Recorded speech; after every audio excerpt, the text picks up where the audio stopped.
manakibnya Hakim Muqaddam itu tidak ada di Indonesia. Ini gurunya Habib Lutfi ku sopo. Terus ke siapa sampai Hakim Muqaddam. Oh, Hakim Muqaddamnya itu dipertanyakan kok. Kalau ke NU nggak mungkin ya pakai Naksabandia dan seterusnya itu. Ya, nggak mungkin, memang bukan. Habib Lutfi tidak ada yang ngaku. Oh. Jadi sebetulnya wong NU kalau menurut saya ya, saking tunduknya kepada Habib pada itu, dia lupa tidak meneliti Habib Lutfi itu torekotnya apa. Nah berarti Habib Lutfi selama ini nggak jelas ya? Menurut saya nggak jelas. Karena torekoh Alawiyah itu, apa sih torekoh Alawiyah? Bagaimana gurunya di Indonesia siapa? Terus amalannya apa? Nggak jelas juga.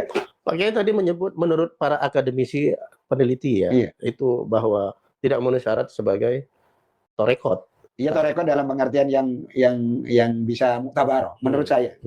Menurut peneliti, iya. Karena misalnya disebut sanadnya kemana, terus ada pengikutnya. Pengikutnya itu pengikut kayak organisasi masalah. Artinya mahasiswa saya. Jadi jelas itu torekotnya. Kenapa dulu? Ya kita kan hanya dia katanya Durya Rasul, ya sudah. Jadi banyak begitunya. Jadi beliau yang dulu pengikutnya Habib Lutfi sekarang juga dia enggak mempertanyakan sebagai kriteria torekotnya apa? Dulu lah ya, dulu kan Jatman dipimpin Habib Lutfi, artinya ini kan dulu anak buahnya Habib Lutfi juga. Sekarang dia kan sudah tercerahkan, mempertanyakan. Nah, menarik tercerahkan itu. Tercerahkan. di situ anunya. Ada organisasinya tapi ruhnya hilang.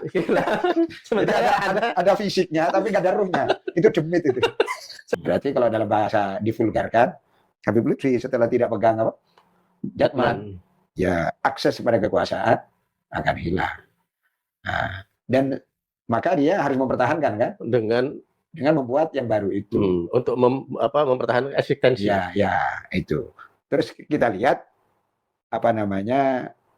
orang yang asalnya ketua sekjen PBNU, mantan sekjen PBNU, kemudian bergabung dengan Habib Lutfi sebagai mudir, Helmi Faisal. Nah, ini saya kira motifnya tidak murni agama, tapi juga politik. Karena memang Helmi kan politisi. Ya, politisi PKB asalnya. Ya. Nah, ini yang saya baca. Tapi motif ekonomi. Ya, sebetulnya itu berlanjut. Tapi ini ekonomi bawah. Kalau yang ekonomi juga sebetulnya yang akses politik gitu. Tapi yang high class ini. Tapi yang bawahnya lebih banyak.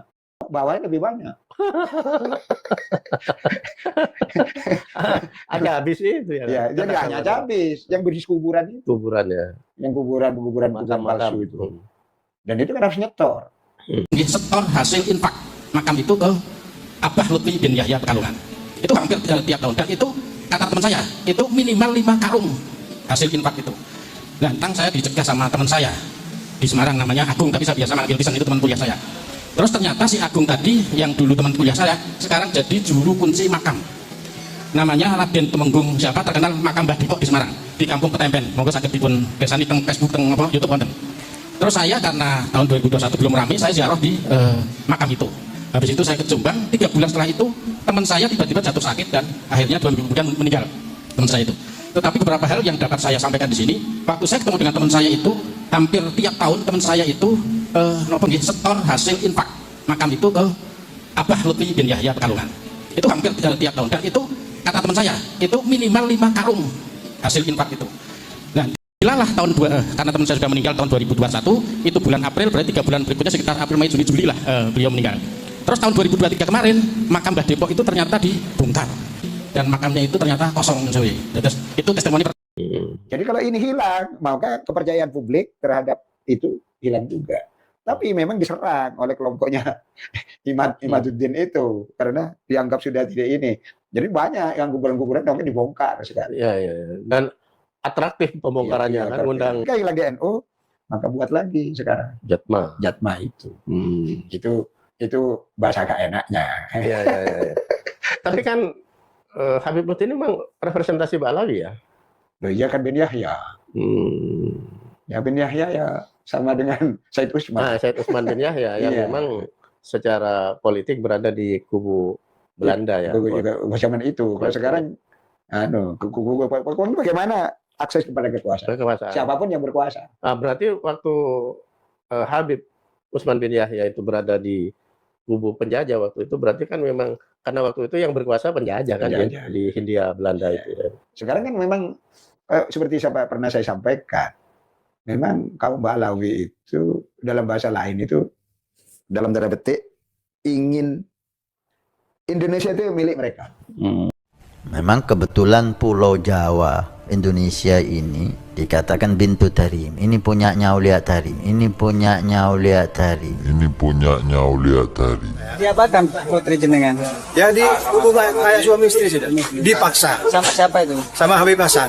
Itu selaku pengasuh pondok pesantrennya. Pondok pesantren Nurul Iman. Pondok pesantren Nurul Iman. Saya dalam keadaan baju rapi, pakai kerudung semua. Saya langsung dibalik badan saya, langsung dikawin saya dengan cara terpaksa. Saya sampai tidak tahu rasanya itu dipaksa sampai saya sudah menendang, sudah ini semuanya. Malah sampai gitu. Malah sampai kayak gini. Sudah direncanakan ya? Sudah direncanakan. Kau bilang boleh dikatakan sudah direncanakan. Dia sudah bawa pil, Pak. Bawa pil sudah. Diminumkan sama anak saya. Itu. Oh, dikasih pil ya? Dikasih pil sama saya. Dia bilang pilnya dari Hadramut. Indonesia ini milik Aulia Tarim. Indonesia ini milik Aulia Tarim. Milik Aulia Tarim. Dan itu yang tidak diterima oleh kelompok-kelompok nasionalis. Terutama nasionalis Islam, kayak saya, nggak terima itu. Hamid Al-Qadri di Pontianak itu. Yang diantaranya Bung Karno disuruh membuat rancangan lambang Pancasila, itu burung Garuda itu.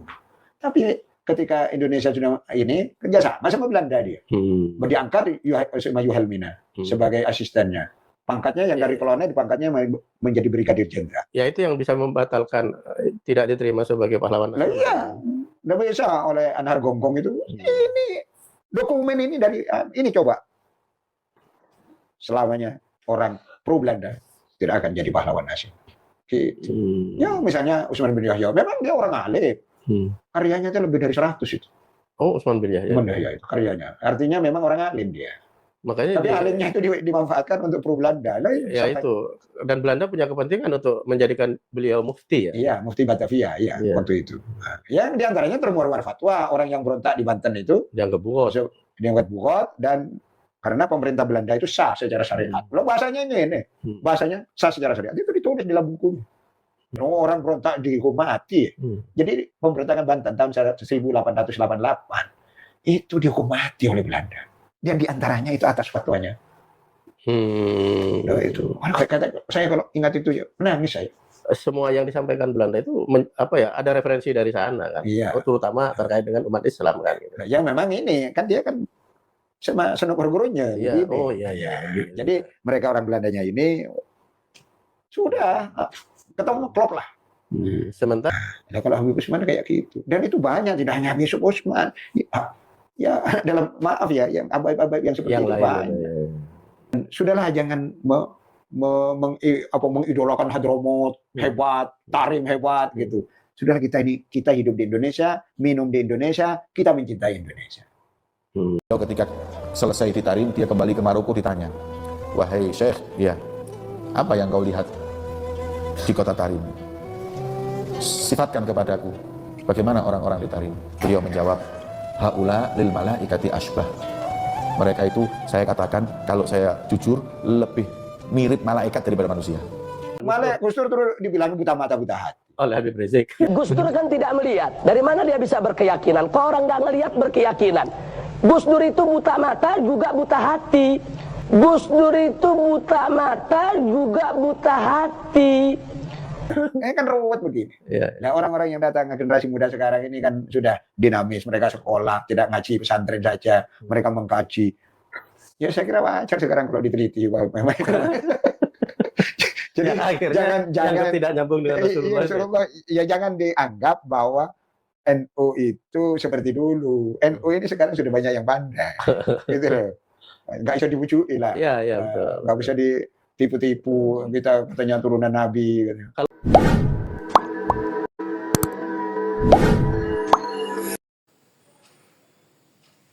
Assalamualaikum warahmatullahi wabarakatuh. Bismillah, alhamdulillah.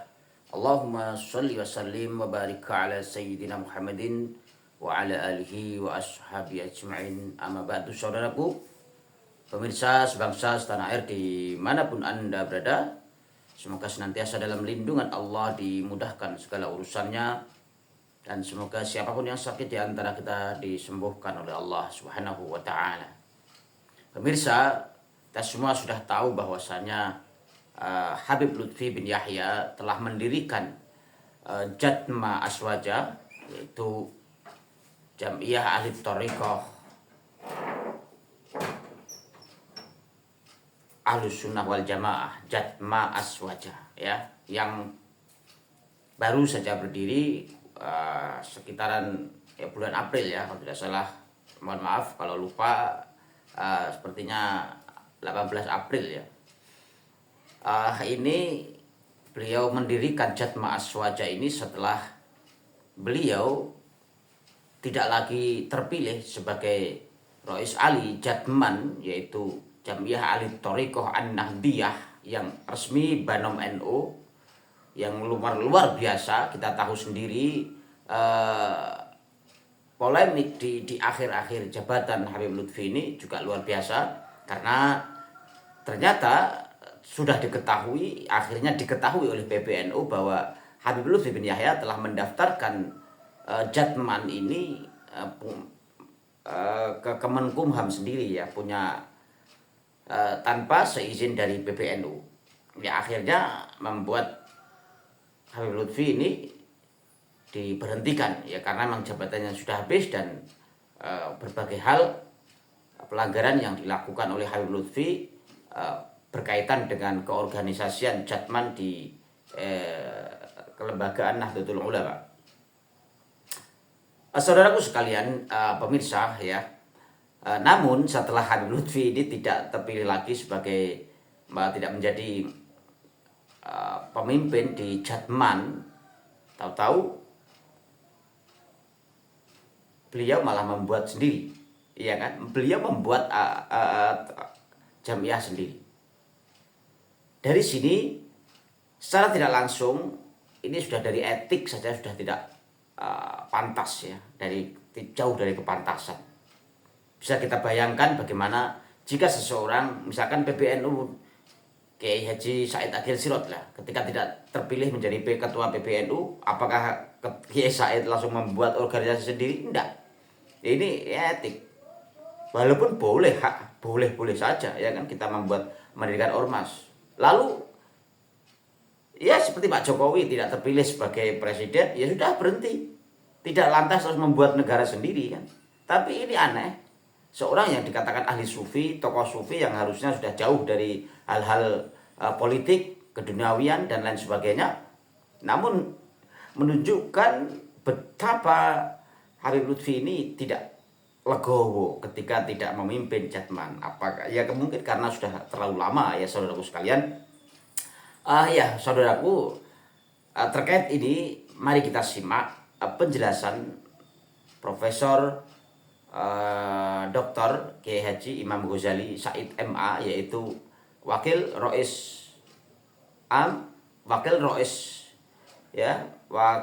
PCNU Surabaya, ya, Kota Surabaya.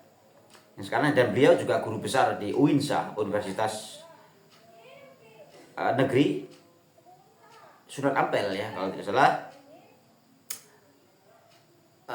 Beliau akhirnya ikut berkomentar tentang Habib Lutfi ini, dan banyak hal sekali, luar biasa, dan ini sebenarnya perlu kita dengarkan karena ini sangat penting sekali. Mari kita simak, dan ya, saudara sekalian, kita simak dulu.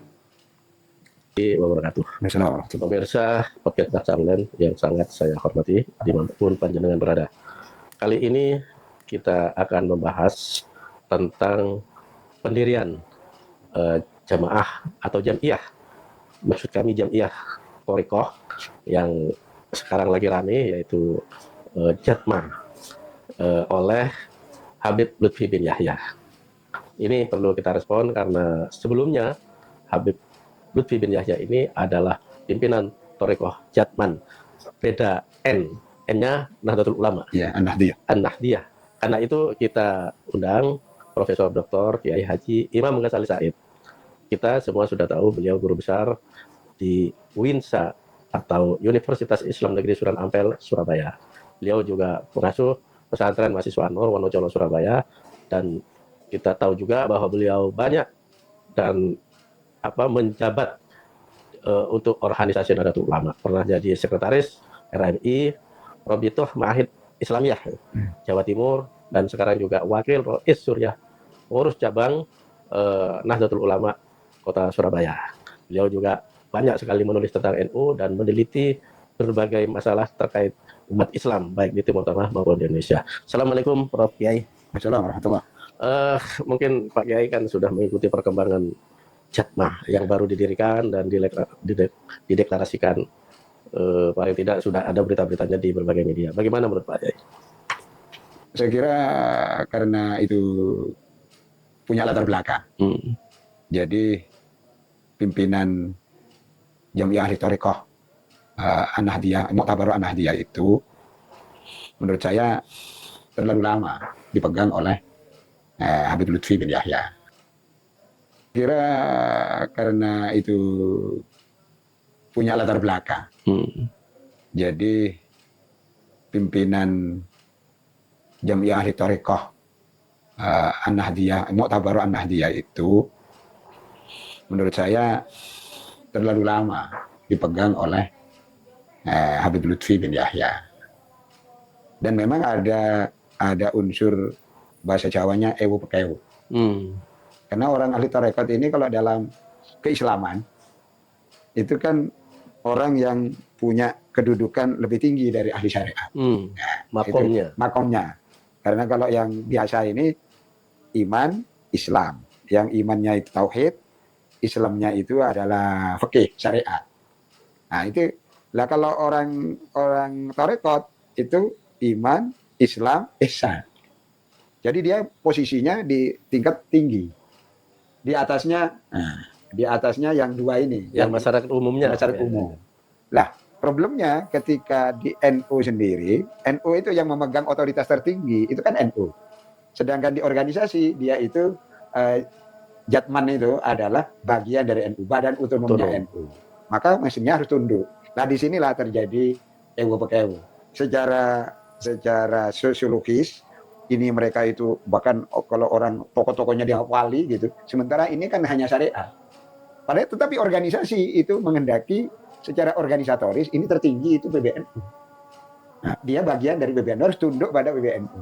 Maka untuk menegurnya itu, karena ini dianggap kedudukan tinggi, rada ewo pekewo di PBNU. Sehingga mekanisme organisasi itu tidak jalan. Itu awalnya. Sehingga nanti tidak tanpa sepengetahuan PBNU, Jatman yang dipimpin oleh Habib Lutfi itu sampai membuat badan hukum sendiri yang terlepas dari PBNU. Dan tidak izin. Ya tidak izin otomatis. Hanya dia terus minta kan harus direformasi pengurus itu, harus ada muktamar gitu kan. Akhirnya nggak mau juga muktamar, kemudian dibuat caretaker oleh PBNU. Karena dianggap sudah habis masa waktunya. Nah, kemudian caretaker akhirnya PBNU melakukan muktamar tanpa mungkin diundang ya Habib Lutfi. Jadi tidak ada mekanisme organisasi pertanggungan jawaban, kan tidak ada kan. Nah itu yang seharusnya menjadi salah satu syarat bagi organisasi kan. Ya, seperti mestinya begitu. Akhirnya karena dianggap Habib Lutfi itu sudah dianggap melanggar ADART, tidak melakukan pelaporan segala macam, dan bahkan ditemukan, itu kan disampaikan itu, bahwa berarti kata ditemukan itu PBNU nggak tahu. Ditemukan bahwa dia sudah punya badan hukum sendiri, berarti ini pelanggaran berat. Bahasa lainnya pelanggaran berat, tapi untuk mengatakan pelanggaran berat nggak berani, karena ini posisinya tinggi. Orang ahli tarekat, misalnya sufi. Nah justru itu ironisnya. Itu. Kalau tarekat itu sebetulnya mohon maaf, orang-orang suci dalam tanda kutip ya. Ya mestinya. Itu kan. Nah sekarang kok malah terjadi ini, gimana itu Pak Yai? Nah ya mestinya kan begitu. Itu kan sudah memang dulu kan orang-orang kan pertama yang mendirikan itu kan tahun 57 itu berdirinya ya. Ayahnya Kiai Halwani itu. Oh, yang Rois Am yang sekarang ini. itu ayahnya dia. Nah, sama Kiai Musli. Kiai Musli itu Meranggen, Demak. Nah, setelah itu diganti berikutnya ada Pak Idam Halid. Jadi setelah Pak Idam Halid nggak jadi naiklah makomnya. Jadi tapi secara organisasi kan bagian dari Di bawahnya, iya. Nah, baru setelah Pak Idam Halid itu diganti Habib Lutfi. Nah, kalau orang awam umumnya hanya sampai di iman dan Islam. Iya. Iya. Belum sampai ke ihsan. Lah Habib Lutfi ini kan sudah sampai ke ihsan. Iya. Ihsan itu artinya apa sih? Kalau ihsan itu artinya kalau bahasa sekarang itu di atas rata-rata. Kira gitu. Tapi kalau dari segi akhlak. Ya dari segi akhlak, segi ibadah di atas rata-rata. Umumnya manusia. Maka kalau secara tasawuf kan disebutkan di situ. Di dalam hadis disebutkan anta bidallaha ka'annaka tarahu fa in lam takun tarahu fa innahu yaraka. Nah, nanti ditafsiri menjadi ilmu tasawuf itu. Kamu kalau beribadah pada Allah, beribadah sungguh-sungguh seakan-akan kau melihat Allah. Karena kata roh seakan-akan kau melihat Allah. Tapi kalau kamu tidak mampu lihat Allah, kamu merasa kamu diawasi Allah. Nah, itu kan sudah tinggi itu makomnya. Nah, itu kalau secara tasawuf. Nah, secara akhlak, mereka budi pekerti karena Allah bersemayam dalam dirinya. Kan gitu. Nah, dia sudah ma'rifah, dia tahu rahasia-rahasia Allah. Maka muncullah konsep wali di dalam apa namanya tasawuf ini. Nah, ini diorganisasikan. Para NU masuk bagian dari NU. Nah, ini memang nggak connect ini. Ketika seperti itu, maka PBNU itu juga mau pakai juga itu. Masuk wali ditegur. Gitu. Karena mekanisme organisasi harus jalan. Kecuali sesama walinya ya. Iya, kecuali sama walinya.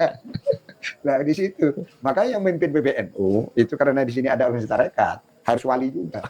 Tidak kalah dari ini. Paling tidak Rois Amnya ya. Iya, paling tidak Rois Amnya. Dan ini problem memang secara secara keagamaan menjadi problem.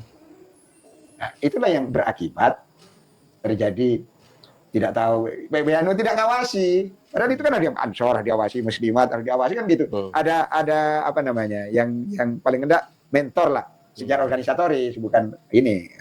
Oh, nanti kalau ada kegiatan harus lapor gitu.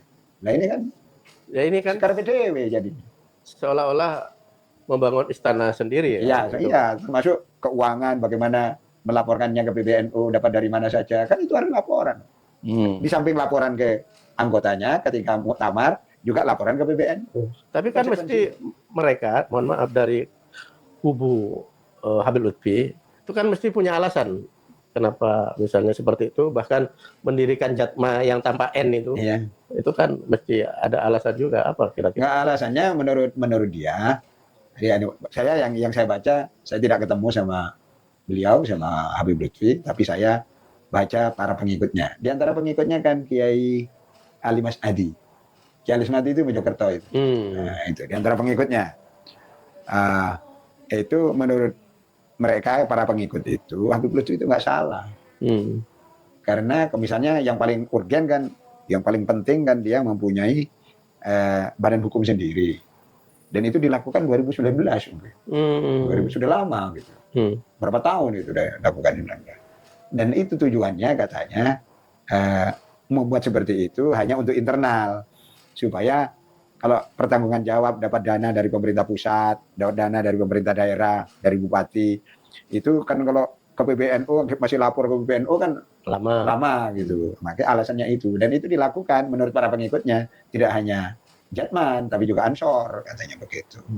Tapi di Ansor kenapa nggak dipersoalkan gitu? Tapi kami dipersoalkan. Kalau Ansor kan lapor, memang Ansor lapor. Kemudian kalau ada muktamar segala macam itu mesti lapor ke PBNU, koordinasi. Nah, ini kan koordinasinya hampir nggak ada. Karena sudah ya sebetulnya sama-sama salahnya kalau saya datang. Secara organisatoris ya, PBNU juga salah, yang ini juga tambah salah. Kan? Karena sehingga dia merasa kami ini sendiri, sudah tidak ada kaitan seakan-akan, dan dibuktikan dengan membuat itu. Nah, jadi misalnya macam-macam nanti undang pejabat, nah, itu kan menjadi kayak istilahnya matahari kembar. Karena namanya pun sama, Rois Am Jatman, sini Rois Am PBNU. Namanya pakai Rois Am, makanya sekarang diganti namanya. Mudir ya? Iya, sebagai Mudir. Mudir Am. Ya, Mudir Am. Yang Kiai Halwani ini ya, yang Jatman. Ya, yang Jatman dirubah. Iya. Ada artinya dirubah. biar tidak kembar sama-sama nama Rois Am. Rois Am. Tapi yang sekarang Habib Lutfi itu kayaknya Rois Am juga. Iya Rois Am, dia sudah sendiri ada kaitan sama NU. Nah, itu. Nah, apa yang Pak Yai bisa lihat atau bisa ditangkap fenomena ini? Kenapa seorang Habib Lutfi yang seharusnya ya berperilaku tasawuf tadi sampai keluar dan apa ya mendirikan organisasi sendiri ini? Motif utamanya sebenarnya apa? Apa ada historisnya juga dengan yang mana Aba Alawi macam-macam? Ya saya kira kan gini ya, memang masyarakat umum yang bisa masyarakat Muslim ya, yang bisa tunduk ke orang yang mengaku Dzurriyyatur Rasul itu orang NU. Dan itu diketahui. Nah, tapi kalau Muhammadiyah ya nggak percaya. Al-Irsyad nggak percaya. Nah, di NU ini kan tidak seperti NU zaman dulu. NU zaman Hadratus Syekh, nah itu tidak seperti itu. NU sekarang sudah muncul NU rasional. Bahkan tidak hanya rasional, liberal. Nah, muncul seperti itu. Nah, muncul ini penelitian, benar tak? Kok ini ngomongnya Gus Dur buta mata, buta hati. Benar tak Dzurriyyatur Rasul. Jadi, yang Habib Rizik. Ya, yang Habib Rizik. Apalagi terus yang satunya ngomong walaupun dekat sama NU, Habib Rizik guru NU. Orang kan marah itu. Karena nggak pernah berguru. Dia pernah berguru siapa? Dia itu umurnya sesayat. Ini tua saya. Kok jadi guru NU itu kan ketemu perang perkara kan gitu. Ya, itu yang menarasikan itu kan Habib saya. Ya Habib saya kan dekat sama NU. Artinya yang undang-undang dia itu kalau bukan NU siapa yang mengundang dia? Ya gitu lah, sebetulnya itu real ya di masyarakat. Bahkan Habib saya menganggap LDII itu konten NU. Ya kayak gitu itu kan sebetulnya kepentingan supaya dia diundang lagi ya. LDII juga bisa ngundang kan gitu. Sebetulnya begitu, itu motifnya ada, motifnya fulus. Nah, sekarang kembali lagi ke Habib Lutfi terkait dengan Jatma Pak Kiai. Kira-kira ke depan bagaimana itu? Kan memang sama-sama punya pengikut. Iya. Ya, saya kira karena tergantung sekarang NU bisa konsolidasi diri atau jatmannya itu. Karena menurut saya mayoritas jatman itu tidak akan tergerus dibawa oleh gerbongnya Habib Lutfi. Gerbongnya Habib Lutfi. Oh iya, pasti. Tidak akan, menurut saya ya. Dan secara akademik, tarekatnya Habib Lutfi itu tidak jelas. Tarekatnya apa? Katakan Alawiyah, tarekatnya yang Fakih Muqaddam. Itu sebetulnya tidak memenuhi syarat menurut para peneliti ya, sebagai tarekat. Karena misalnya di situ ada mursyid, di situ ada baiat, misalnya itu tidak ada di situ. Di tadi tarekat Alawiyah kan di sini kan ada kalau ada yang mereka lakukan adalah mengkonsolidasi jamaah melewat momen-momen ya misalnya hall. Makanya dibesarkan ada hall Solo, ada hall Gresik. Nah, itu besar. Tapi kalau tarekat dalam pengertian di baiat, kemudian ada zikir khusus gini. Nggak ada. Apa itu mulai waktu Habib Lutfi mimpin Jatman juga begitu? Ya sudah begitu. Karena tidak ada khosiyah. Setiap aliran tarekat itu ada khosiyahnya. Ada kekhususan, ada keistimewaan. Terutama di bidang zikir. Amalan-amalan. Ini hari Senin, ini. Nanti misalnya kalau Qadiriyah Naqsabandiyah itu kalau tanggal 11, karena wafatnya Syekh Abdul Qadir Jalani ini tanggal 10 kan dimakamkan tanggal 11 malamnya itu. Nah, maka tanggal 11 ada amalan. Nah, terus nanti ada manakibah. Nah, yang seperti ini kan tidak ada. Manakibnya Fakih Muqaddam itu tidak ada di Indonesia. Berarti itu nanti bisa jadi hanya jadi organisasi massa gitu aja. Iya kayaknya mau begitu. Kalau memang seperti itu, kecuali tarekat-tarekat yang dibawa NU itu masuk ke Habib Lutfi. Perkiraan saya. Amalan-amalannya. Bukan amalannya. Tarekat itu kan tidak mudah. Tarekat itu kan harus mutasil. Nah, itu yang menarik ya. Ittisalus sanad, nyambung sanadnya pada tokohnya. Tokohnya misalnya Fakih Muqaddam lah tarekat Alawiyah. Nah, ini gurunya Habib Lutfi ku sapa? Terus ke siapa sampai Fakih Muqaddam. Fakih Muqaddamnya itu dipertanyakan kok. Kalau ke NU nggak mungkin ya pakai Naksabandia dan seterusnya itu. Ya, nggak mungkin, memang bukan. Habib Lutfi tidak ada yang ngaku. Oh. Jadi sebetulnya wong NU kalau menurut saya ya, saking tunduknya kepada Habib pada itu, dia lupa tidak meneliti Habib Lutfi itu Thariqah Tiongkok. Kan Jatman itu kan asosiasi Thariqah disatukan gitu. Dalam organisasi. Thariqah yang dianggap sudah muktabaroh Muktabaroh ya. Itu kan diakomodasi. Diakomodasi, dibuat organisasi, dibawa dengan NU. Biar tidak terjadi benturan podo Thariqah. Ini maksudnya bagus. Yang satu visi lah ya, satu aliran, ya, ya bukan aliran tetap macam-macam. Ada Thariqah Rifaiyah, ada Satariyah, macam-macam. Tapi semuanya itu kan salik ilallah.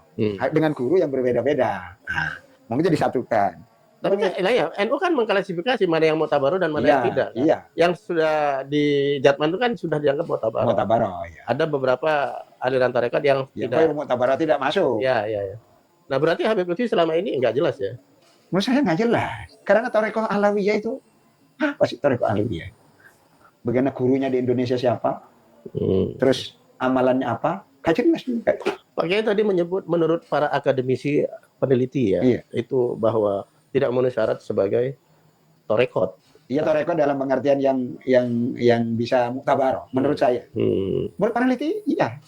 Karena misalnya disebut sanadnya kemana, terus ada pengikutnya. Pengikutnya itu pengikut kayak organisasi masalah. Artinya bukan baiat dalam pengertian seperti tarekat pada umumnya. Katakan misalnya Ki Kusrori ya. Kusrori sama Kiai Usman. Itu kan dari peterongan itu. Itu ada baiatnya. Terus ikhwan namanya. Setelah masuk ini ikhwan. Jadi saudara spiritual. Nah, mereka itu banyak yang seperti itu. Mestinya tarekat seperti itu. Jadi tarekatnya Alawiyah, saya nggak tahu ya. Ada tulisan Haidar Bakir kalau nggak tahu. Haidar Bakir itu kan memang orang Ba'alawi ya. Nah, itu yang nulis tentang itu. Mizan itu ya? Mizan ya. Nah, itu menulis tentang itu. Tapi kalau kita kaji di situ, tidak memenuhi standar apa yang dikehendaki oleh tarekat dalam pengertian yang diakui oleh MUI. Jadi dulu ketika dia menerima Habib Lutfi sebagai Rois Am, lah ini orang pakai aja, tidak meneliti. Mestinya kita sekarang yang generasi muda tidak boleh begitu. Ya karena dulu mungkin terlalu fanatik ke Habib itu. Iya, ke Habibnya itu aja. Nah sekarang kan sudah dibongkar itu, sudah menjadi apa? Diredefinisi lah. Iya, orang sudah banyak tulisan yang mengatakan, Habib Lutfi itu perekod apa? Saya tanya. Di sini kan ada Dr. Harisuddin Akib ya, yang memang yang di Jatman dia, sekarang Jatman. Dulu Jatman juga, tapi Jatman Habib Lutfi kan. Habib Lutfi sekarang. Sudah dia ikut yang Kiai Halwani itu. Nah, dia dulu gurunya kan ke Kiai Samroji. Nah, sanatnya itu. Mungkin nanti ke Kiai apa namanya? Ya Romli ya, dari Samroji ke Romli. Terus ini mutasil sanat lah, ittisal sanat. Jadi TKN, Tarekat Qadiriyah Naksabandia. Terus saya tanya sama beliau itu. Gimana? Karena dia itu mahasiswa saya. Jadi jelas itu tarekatnya. Kenapa dulu? Ya kita kan hanya dia katanya Durya Rasul, ya sudah. Jadi banyak begitunya. Jadi beliau yang dulu pengikutnya Habib Lutfi sekarang juga dia enggak mempertanyakan sebagai kriteria tarekatnya apa? Dulu lah ya. Dulu kan Jatman dipimpin Habib Lutfi. Artinya ini kan dulu anak buahnya Habib Lutfi juga. Sekarang dia kan sudah tercerahkan, mempertanyakan. Nah, menarik tercerahkan itu. Tercerahkan. di situ anunya. Jadi ada problem organisasi dalam pengertian organisasinya kaum tarekat. Dalam tarekat terus ada problem kaitannya dengan NU. Nah, jadi di tarekatnya sendiri masih problem. Dia memenuhi syarat enggak sebagai sebuah tarekat. Kalau kita lihat kegiatannya ya, ada Hol Solo, Hol Gresik, Hol Tanggul misalnya. Itu yang orang Ba'alawi semua itu. Itu bukan tarekat itu. Ya kayak kita ngadakan hol itu. Ya, umumnya bukan tarekat. Seharusnya tarekat itu yang secara rutin. Ya, ada amalannya. Auratnya ya. Ya, auratnya ada. Terus bagaimana siapa sekarang gurunya. Ada organisasinya. Artinya ini kalau meninggal penggantinya siapa itu ada. Dan dibaiat. Dibaiat. Nah sekarang Kiai Rory misalnya. Sampai sekarang itu tidak ada penggantinya. Karena Tapi- belum membaiat. Ya kalau iya artinya baru nanti kalau ada yang sudah memenuhi syarat, termasuk anaknya kan anaknya masih kecil-kecil kan. Nggak ada itu. Tapi khidmah itu apa namanya? Komunitas zikirnya Tarekatnya. itu, komunitas zikirnya Jalan. yang dibawa itu sampai sekarang jalan. Jalan. Tapi Berkembang. secara formal katarekatan itu tidak ada. Jadi itu alami saja. Nah, nanti sampai muncul tokoh yang memang nanti dibaiat. Tapi kan yang paling penting yang amalan-amalan itu kan. Iya, kalau ini kan sudah ya jalan kalau ya. Riadohnya itu kan Riadohnya pendekatan kepada Allah itu kan. Dan itu Nah ini banyak yang manfaat. menarik. Ada organisasinya tapi ruhnya Hilang. hilang. Sementara ada fisiknya tapi nggak ada ruhnya. Itu demit itu. sementara ada yang ruhnya ada tapi organisasinya belum terbentuk ya, belum tidak terstruktur lah paling tidak itu. Nah, ada juga mungkin ada unsur satu menurut saya ya, mungkin saya salah. Satu ada kepentingan politik, akses pada kekuasaan. Jadi kalau ininya tidak ada, organisasinya tidak ada, akses kepada kekuasaan akan menghilang. Seiring dengan hilangnya organisasinya. Berarti kalau dalam bahasa divulgarkan, Habib Lutfi setelah tidak pegang jatman, ya akses kepada kekuasaan akan hilang. Nah, dan maka dia harus mempertahankan kan dengan membuat yang baru itu untuk mempertahankan eksistensi. Ya itu. Terus kita lihat orang yang asalnya ketua sekjen PBNU, mantan sekjen PBNU, kemudian bergabung dengan Habib Lutfi sebagai Helmi Faisal. Nah, ini saya kira motifnya tidak murni agama, tapi juga politik. Karena memang Helmi kan politisi. Ya, politisi PKB asalnya. Ya. Nah, ini yang saya baca. Tapi bisa saja saya salah. Yang kedua, karena kita nggak bisa menghakimi hati orang. Iya. Yang kedua adalah motif ekonomi. Ya, sebetulnya itu berlanjut. Tapi ini ekonomi bawah. Kalau yang ekonomi juga sebetulnya yang akses politik itu, tapi yang high class ini. Tapi yang bawahnya lebih banyak. Bawahnya lebih banyak.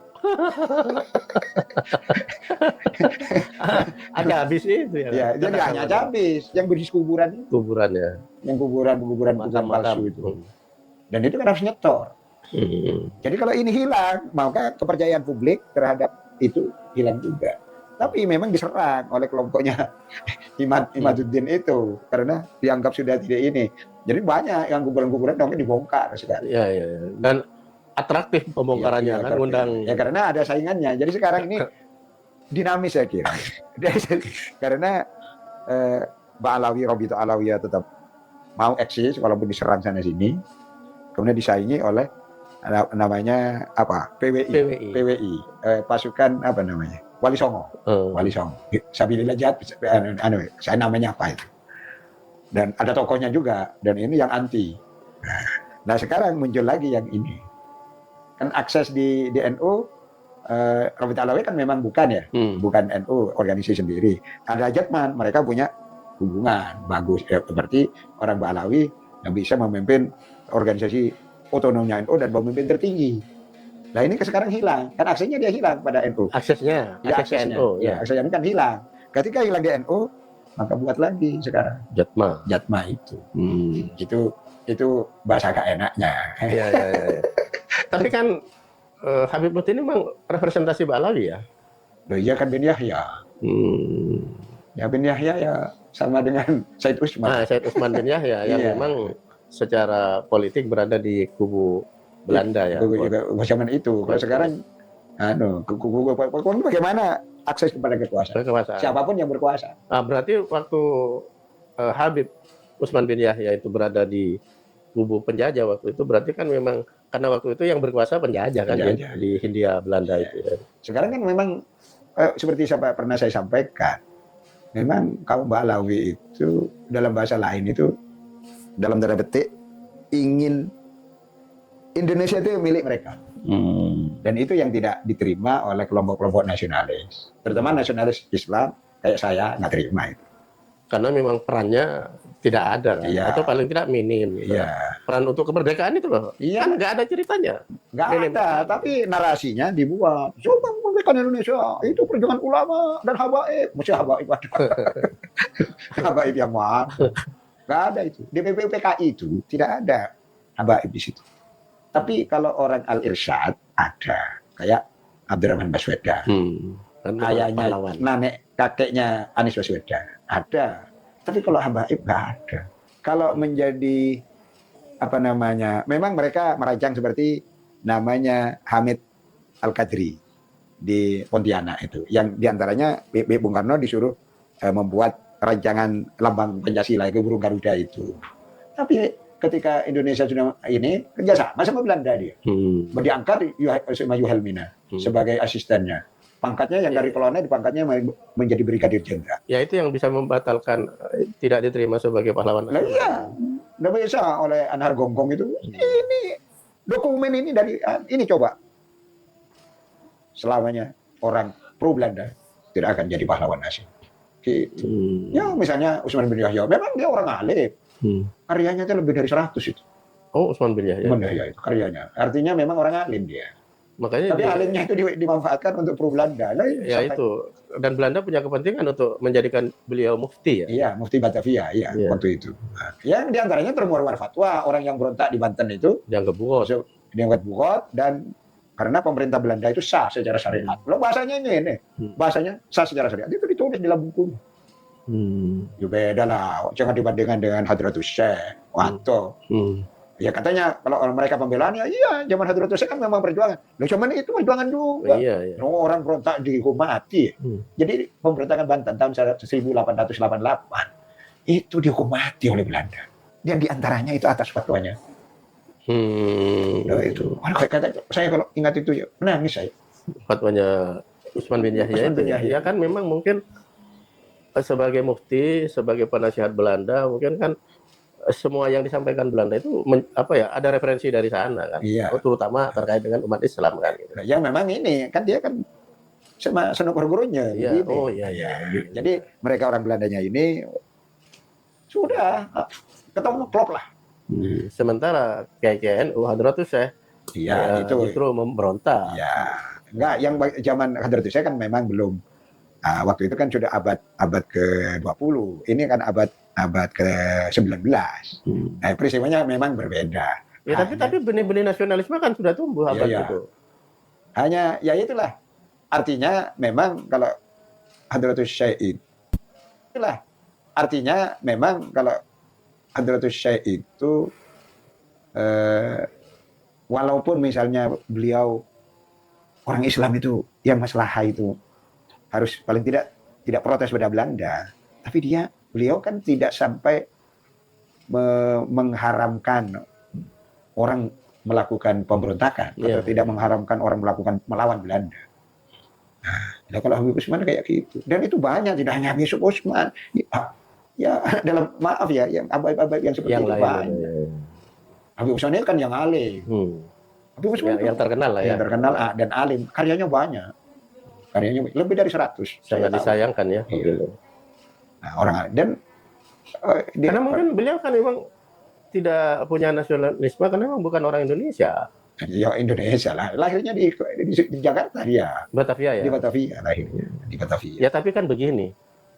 Banyak sekali orang ya mohon maaf keturunan etnis lain banyak kaya di Indonesia tapi kan rasa nasionalismenya dipertanyakan. Misalnya ada seorang konglomerat mengatakan bahwa Indonesia itu bagi saya ayah tiri, yang saya yang utama ya Tiongkok. Kan ada yang gitu kan.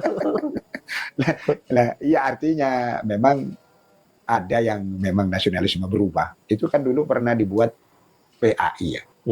Partai Arab Indonesia. Itu di Surabaya berdirinya. Ini dipimpin oleh Abdurrahman Baswedan itu. Kemudian mengelompokkan supaya para habaib itu bergabung di situ. Memang ada terbuka itu. Dan sudahlah jangan mengidolakan Hadramut hebat, Tarim hebat gitu. Sudahlah kita hidup di Indonesia, minum di Indonesia, kita mencintai Indonesia. Ya, tapi kan tidak semua mau. Iya, iya betul. Tapi kalau Al-Irsyad itu mau. Yang ini, lah ini, yang memang anomali kita itu. Yang Wong NU ini. Wong NU itu nasionalisme bagus, tapi mau menerima ini dan dijadikan tokoh. Mau menerima Mbak Alawi. Mbak Alawi. Kalau di Al-Irsyad tidak ada itu habaib. Mereka nggak percaya itu ada habaib. Wong di Yaman nggak diakui.